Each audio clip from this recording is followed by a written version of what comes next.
വിവരങ്ങൾ നൽകിയത് Salji ഇട്ടിത്തോപ്പ്.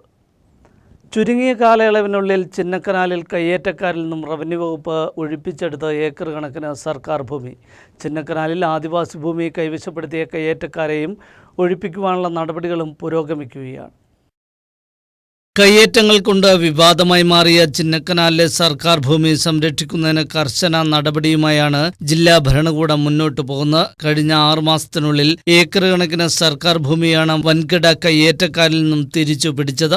Anayirangal Calypso camp എന്ന സ്ഥാപനം പ്രവർത്തിച്ചിരുന്ന 5 ഏക്കർ, സിമന്റ് പാലത്തിന് സമീപം വ്യാജ കുത്തകപ്പാട്ടം സമ്പാദിച്ച് കൈവശപ്പെടുത്തിയ 5.5 ഏക്കർ സ്ഥലം, മൗണ്ട് ഫോർട്ട് സ്കൂളിന് സമീപത്തെ 18 ഏക്കർ സ്ഥലം എന്നിവയാണ് അടുത്ത കാലത്ത് ഒഴിപ്പിച്ചെടുത്ത വൻകിട കയ്യേറ്റങ്ങൾ. ഇതോടൊപ്പം വാഗമൺ ഉൾപ്പെടെയുള്ള ജില്ലയിലെ വിവിധ മേഖലകളിൽ നിരവധി കയ്യേറ്റങ്ങൾ വേറെയും ഒഴിപ്പിച്ച് സർക്കാർ ഭൂമി തിരിച്ചു പിടിച്ചു. മാക്സിമം വലിയ കയ്യേറ്റങ്ങളൊക്കെ ഒഴിപ്പിച്ചിട്ടുണ്ട്. നമുക്കിപ്പോൾ വെളുപ്പണി ആയാലും ജോളി സ്റ്റീഫൻ്റെ കയ്യേറ്റമാണെങ്കിലും 79 ഏക്കറാണ്, 55 ഏക്കറാണ്, തോമസ് കുരുമുള, ഒരുപാട് കയ്യേറ്റങ്ങൾ.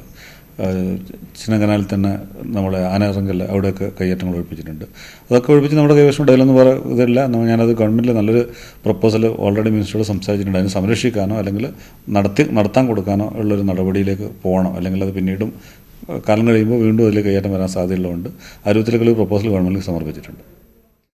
ഒഴിപ്പിച്ച ഭൂമി സംരക്ഷിക്കുന്നതിന് നടപടി സ്വീകരിച്ചാണ് റവന്യൂ വകുപ്പ് മുന്നോട്ട് പോകുന്നത്. ഇതോടൊപ്പം ചിന്നക്കനാൽ മേഖലയിലെ മറ്റ് കയ്യേറ്റങ്ങളും ഒഴിപ്പിക്കുന്നതിനുള്ള നടപടികളും നടന്നു വരികയാണ്. ചിന്നക്കനാൽ 301 കോളനിയിലെ ആദിവാസി ഭൂമിയിലെ കയ്യേറ്റങ്ങൾക്കെതിരെയും കർശന നടപടികൾ സ്വീകരിച്ചു. സർക്കാർ ഭൂമി പൂർണ്ണമായും സംരക്ഷിക്കുക എന്ന ലക്ഷ്യത്തോടെയുള്ള പ്രവർത്തനമാണ് റവന്യൂ വകുപ്പ് നടത്തിവരുന്നത്. ജോജി ജോൺ, ന്യൂസ് ബ്യൂറോ, രാജകുമാരി.